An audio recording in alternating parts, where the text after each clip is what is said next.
Hello, everyone. Thanks for joining me for another one-man review. Today, I'm looking at another one of the books that Menachem sent me in the damaged books care package that he sent. I had ordered one book from him, and he packed up the package. Packed my one book that I ordered, made it safe by surrounding it with damaged books. As far as I can tell, this is the only damage on this one. And all I had to do for this awesome care package was pay the extra cost in shipping. So this is one of the ones out of there that I enjoyed and I thought I would share. This is The Magic Fish by Trung Le Nguyen from Random House Books. It's definitely in the kids lit category, and it's a pretty sweet, charming little book. I would definitely recommend it. It's about a character there. Well, first off, there's kind of three different settings that you go through in the book. There's reality, memory, and like fairy tales, and those are color coded. The main character is Tien, a young boy who's gay and doesn't know how to tell that to his mother. His mother's an immigrant from Vietnam, and she mostly speaks Vietnamese, and he can understand it. And he speaks English, and she can understand it. And they can both speak. She can speak a little English, and he can speak a little Vietnamese. But there's a language barrier there. Um, there doesn't seem to be throughout the book a huge cultural barrier where he's really worried that his mom is gonna, like, I don't know, disown him or something if she finds out he's gay. He wants to tell her, and he doesn't seem terribly worried. It's just a language barrier thing. A lot of their communication happens through him reading fairy tales to her.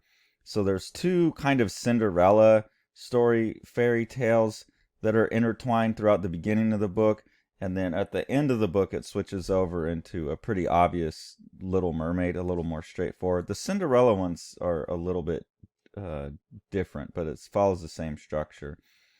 Um, so that's pretty much the thrust of the book. That's the narrative thrust of it, is going back and forth between these fairy tale fictional scenes and him interacting with his mom. The artwork's really nice. It's kind of like a Miyazaki cuteness mixed with, I would say, like an Alphonse Mucha interest in clean line artwork and the kind of art nouveau design, especially when you get into the fairy tale scenes of princesses with dresses on and things like that. Sometimes the line work for my taste, like the lines get a little too close together, so it looks a little clogged up, but that's just a stylistic thing. It's a really beautifully printed book. One of the things I like the most is how sometimes when Tien's reading to his mother, it will kick her back into a memory of her immigrating or her life pre being in the United States. And so the book's a little more rich than it could have been if they focused just on his story. And I didn't read there's a big essay in the back from the author. I'm not too interested in authors explaining to me what I just read.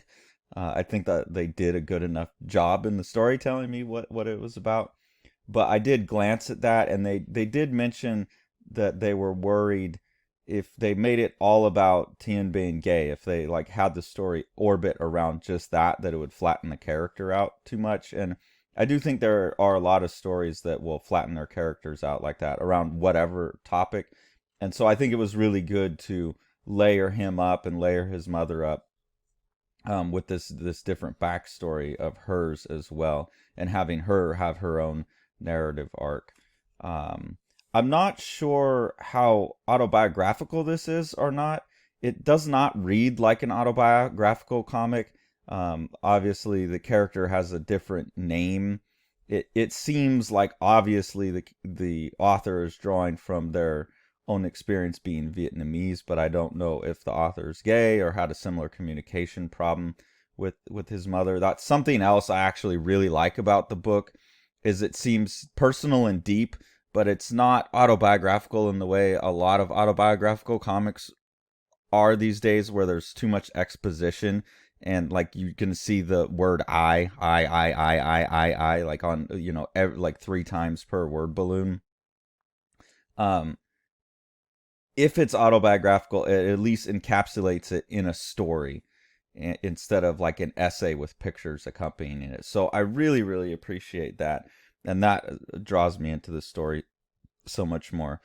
Tian has a crush on this boy here, whose name I forget, but Julian's the boy's name, and he has one little girlfriend at school too, and they're all kind of aware that he's gay.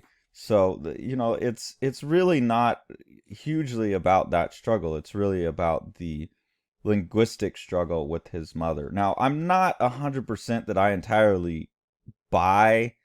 I'm not sure that I entirely buy that just because he doesn't know the literal translation of the word gay in Vietnamese that he's unable to communicate it to his mother.